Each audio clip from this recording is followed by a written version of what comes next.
I have played for over 7,000 days in this Minecraft world, and I thought maybe it could be interesting to see the transformation from a brand new empty map to a world full of life. The footage from this video is compiled from my single player series, All I Never Did. The journey began in a dark oak forest. I marked the block I spawned on because I knew at some point I would want to build a monument here. I noticed that the forest was invaded by a large amount of chickens, so I decided to call the music for the spawn area Magical Chicken Forest. Yes, I write my own music for this world. When the sun set, I made a stone pickaxe so I could mine coal for torches, dug into the mountain, fought my first monsters, started a small wheat farm and took a selfie. After a few days of caving, it was time to find sheep to get wool and make a bed. I searched far and wide and eventually found a bed in an igloo. I'm still using this bed, by the way, only to return home and spot sheep just behind the spawn area. I found my first diamonds and built my first house with an AFK fish farm inside. I wanted to learn more about the technical aspects of Minecraft, and this was the beginning. I made the drops from the fishing go into a water stream to add life and movement to the spawn area.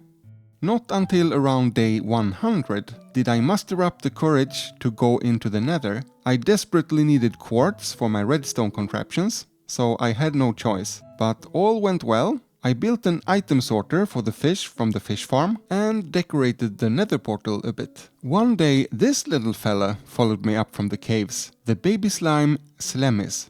My first pet.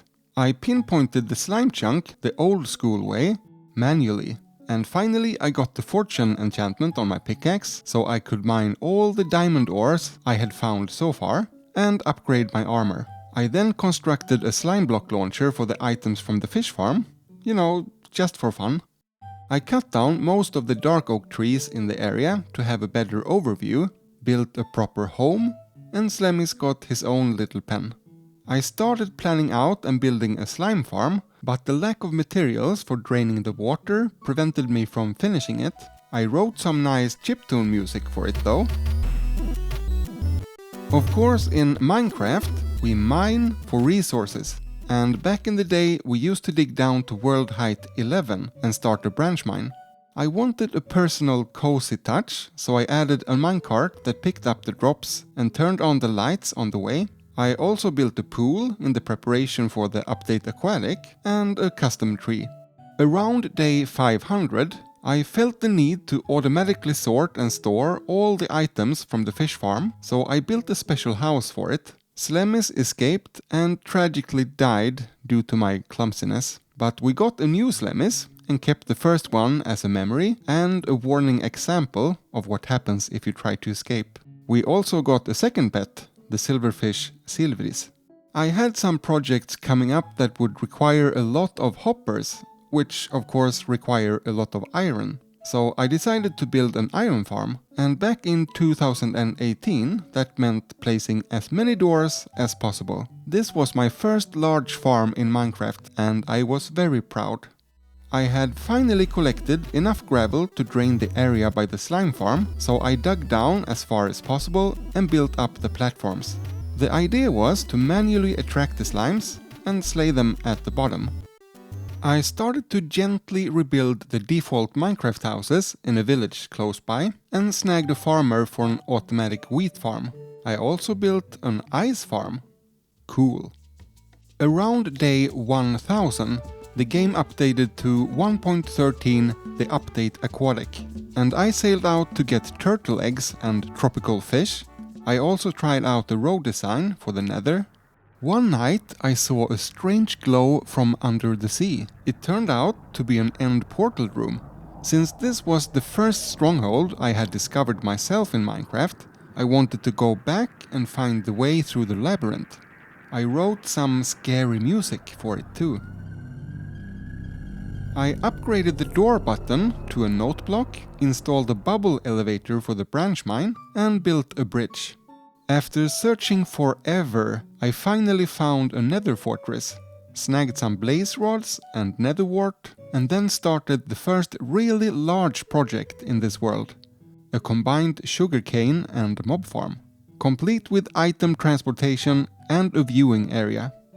I then built a smeltery inside of a desert temple, connected it to the nearby ocean, and prepared a llama boat for the item transportation, which also came in handy for the next project: collect clay in a nearby swamp and give the wheat farm an upgrade. The wheat was being transported into a connecting room, so it was perfect to move my cows there. This is my map room. I had an idea of slowly exploring more and more land throughout the updates. And this is also where my third pet was hatched, the turtle Skalman. I decorated the underwater end portal with black concrete and installed a boat elevator next to the ice farm. The next project was an automatic kelp farm on top of the wheat farm, and at this point I got more interested in paths and landscaping. Before we got the amazing Nether update, the Nether was really boring looking, so I added a Nether wart field and custom trees, and also tested pig riding as a form of transportation. That was very slow. I discovered a nice coral area and moved a villager there for a future project. Then back at the spawn area I built a very special chicken farm. The plan was to hatch the eggs up in the sky and let them slowly fall through cobweb, and when they reached the ground the chickens had grown up. The last part was to fetch ocelots, decorate the platform to look like the jungle, and the farm was complete, just in time for day 2000. I then conquered my first ever ocean monument, drilled a hole in the bedrock ceiling, built a cactus farm, and then it was time for the village and pillage update. I ventured out and found patrols, sweet berries and foxes, but sadly no pandas. I accidentally started a raid back in the spawn area, oops, and took the opportunity to trap a ravager. He became my next pet, Bone Jelly. There are a lot of pets so far in the world, but you are just about to meet the cutest one. I built a snow cabin next to the ice farm and headed out to get a white fox, which I gave the name Fjellis. I made a little contraption for him to feed himself sweet berries. After some chaotic incidents in the spawn area, where we also got a new Slemmis again, because the second one mysteriously disappeared, I moved over to the village, built a protecting wall and started a proper raid. I had an idea for a combined iron and gold farm on top of the nether roof. It was quite the struggle to put everything together, but it was a fun project and I got it functional. I moved Bone Jelly up on the roof, built a boathouse, did some landscaping and improved the design of the cactus farm. After a lot of trial and error, I managed to pinpoint the spawn chunks, something that would be very important in the future. I also added more glass to the end portal room. Pretty nice. After some head scratching, I started to plan out and build the castle area. I also finally found the Badlands. I built a blaze farm, my original and strange design, and in the same manner I also constructed a potion brewer from scratch. Maybe not the most compact and efficient way to do it, but it's so much fun figuring things out yourself in Minecraft. I then built and connected a bamboo farm to the desert smelter to have a native fuel source. The original farmer in the wheat farm didn't have the wheat trade, so I replaced him with 3 others. I dressed up the bamboo farm and upgraded the llama boat to a donkey boat. 3000 days into the world, I headed over to the coral area again and made an attempt to build a trident farm. It kind of worked. I gave the donkey boat a name, love that name, and made a nice pathway over to the snowy area. So, believe it or not, I then fought my first ever ender dragon. It was pretty fun, and actually a bit easier than I expected. I built a wool farm with optional fireworks, got my first elytra, and took a pretty dangerous screenshot. I then built the first version of a parrot farm. It did not work. Yet. The chicken hatcher looked awful up there in the sky, so I surrounded it with a ta-da chicken. One cool thing you can do in Minecraft is to randomize music. So I made kind of a wind chime and a drum machine. Whew! I built a semi-automatic tree farm in the middle of the castle area, my own design, and ventured out to find bees, a feature just introduced in the game. They didn't like their new home.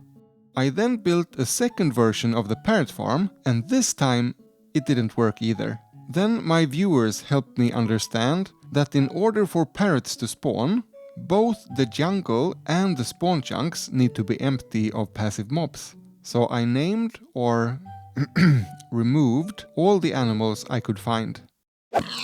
Oh, and I built an Enderman XP farm. Do you remember that I marked the block I spawned on in the beginning of the video? Well, I turned that into a small monument with eggs popping up in memory of the magical forest chickens. The next project was to build a wither skeleton hunting arena. Need those heads? And then I fought the wither. That was probably the most stressful thing I have ever done in Minecraft, and I will never do it again out in the open like that, at least not alone. I made a beacon and started clearing out more land around the parrot farm, brought some masons over for trading away all the stone, and built a nice house for them. The bees also got their own house when I set up a manual honey farm. In small doses, landscaping is so relaxing in Minecraft, and this time I concentrated on a small pond area in the middle of spawn. I then built a trading hall modeled after a library in my hometown. Beehives as floor looked awesome, but took so long to craft using my small but cozy honey farm. I started to move villagers over. Woohoo! And finished the rest of the building, pretty much. We are now 4,000 days into the world, and I wanted to build a traditional Swedish stone wall as a marker for the spawn chunk area. It was kind of an homage to my childhood forests. I set up a railway system for my pig friends, a way to control passive mob spawning. I know, it's strange. And then built a, for me, very advanced nether portal for more convenient travels over to the parrot farm. I went back to the end to get more childcare boxes. Maps is a great way to keep track of where you've been, by the way. Extended the bamboo farm and composed special music for the library. The drops from the tree farm needed proper storage, which gave me an excuse to add a tower to the castle area. Is that roof too crazy? Next up, I decorated the slime farm with pixel art, added a bouncy guardian.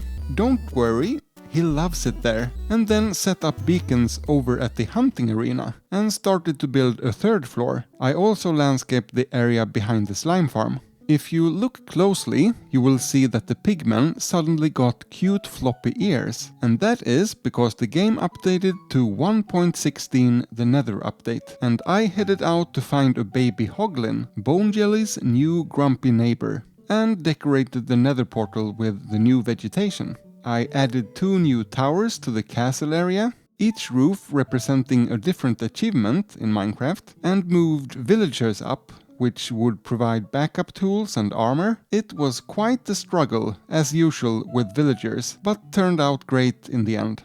I then moved out to a new area in the Nether to mine for ancient debris and also to prepare for a gold farm and other farms in the future. This was to become another one of my never-ending huge projects.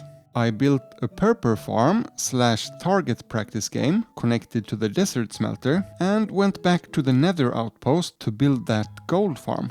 It's a design biological DiiKoj that uses turtle eggs to lure the pigmen. I wanted the farm to be the centerpiece of the outpost area, so I started to mine away blocks around it. Some of my viewers felt sorry for Skalman for being trapped in the map room, and I agreed. So I extended the house and built a pool for him. Happy Skalman! I added a bartering setup for the gold farm, and then Mojang started experimenting with bundles. In preparation for the arrival, I landscaped an area just outside of spawn and brought rabbits over. Maybe bundles will never come to Minecraft and the rabbits will live on. I continued to work on the parrot farm by digging a huge pit and making a cute mural and removed more of the jungle. 5,000 days into the world, I built a train station for my pigs. The house and the electric lines added so much atmosphere. I then tore down my old and slow blaze farm and built a new, more efficient one. I also built an automatic honeycomb farm next to the gold farm, which meant I could craft more beehives and finish the floor over at the library. Almost. I was spending a lot of time at the nether outpost, mining away netherrack, partly for the nice view, partly for spawn proofing, and I brought in villagers so I could use the XP from trading to repair my pickaxes. Pretty clever, if I may say so myself. Then the game updated to 1.17 The Caves and Cliffs Part 1. And I landscaped a mountain next to the castle and ventured out to get goats to populate it. I moved out to a new area to do some mining, built a house with the new blocks, and platforms for easier amethyst farming. I decorated the old mob farm with the newly added glow squids. It was a challenge because axolotls also kept spawning in the tanks, but it was definitely worth it. I added an automatic lava farm to the nether outpost and brought in a zombie to infect and cure the villagers for better prices. And then something wonderful happened. 2 parrots spawned in the parrot farm. You need to be grateful for the little things, as we say in Sweden. At least I knew that the farm was working, just incredibly slow. I got myself a mule and built a stable powered with eggs from the little monument. Of course, sometimes chickens would hatch, and I brought in a fox to take care of them. I built a similar stable over at the snowy area and also a little farm for powdered snow. My idea was to use the mule for ice and snow storage. Next to the rabbits, I found a nice place for a super smelter building. A much needed feature in this world. I headed out to a bastion to collect gilded blackstone for the gold farm pillars, and my fox disappeared. I think it was shot by a skeleton, so I built up protecting walls and picked up a new one. Say hello to Mikkel Räv.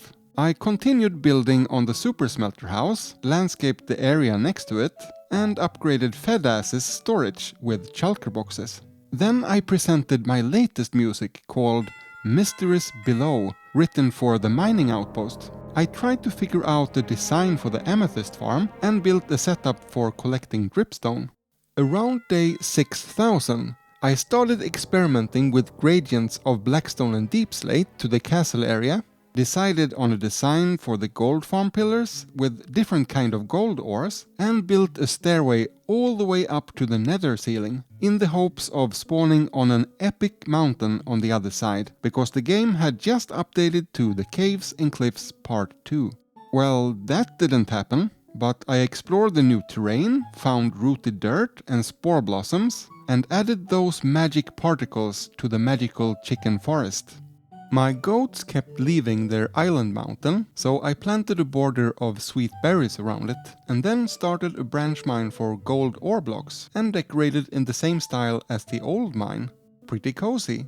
I built a nether tunnel to the jungle, and then a stairway down to the mob farm, a way to just enjoy the view, but also to trigger the spawning mechanics. It was time to upgrade the Enderman XP farm, and I wanted a nice tunnel leading to it. I chose a warm, happy and candy-like color palette and also connected a moss farm to it. I know, a bit random. It was fun and scary to take a boat ride along the tunnel roof, but a more suitable place for a boat is, surprisingly enough, the desert area. I modified the canal and built a house specifically for making and storing concrete. In the middle of the spawn village runs a river, and I challenged myself to landscape it with the lush cave vegetation. What a difference it made!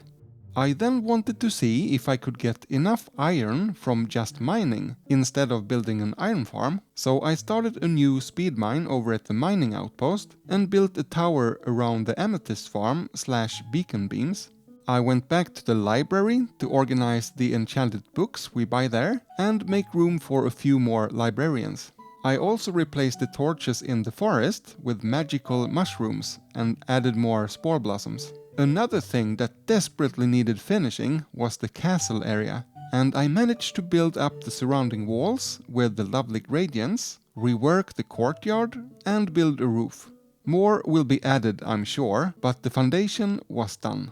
Then it hit me. The spawn monument shouldn't be a flower, it should be a chicken. Isn't that cute?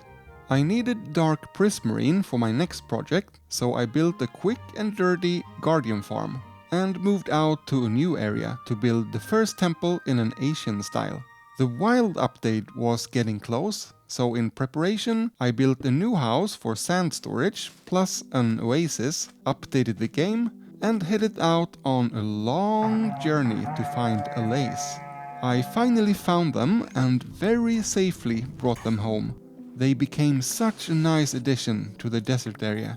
And with that, I had reached 7,000 days. I rode out with Fadass and took a selfie.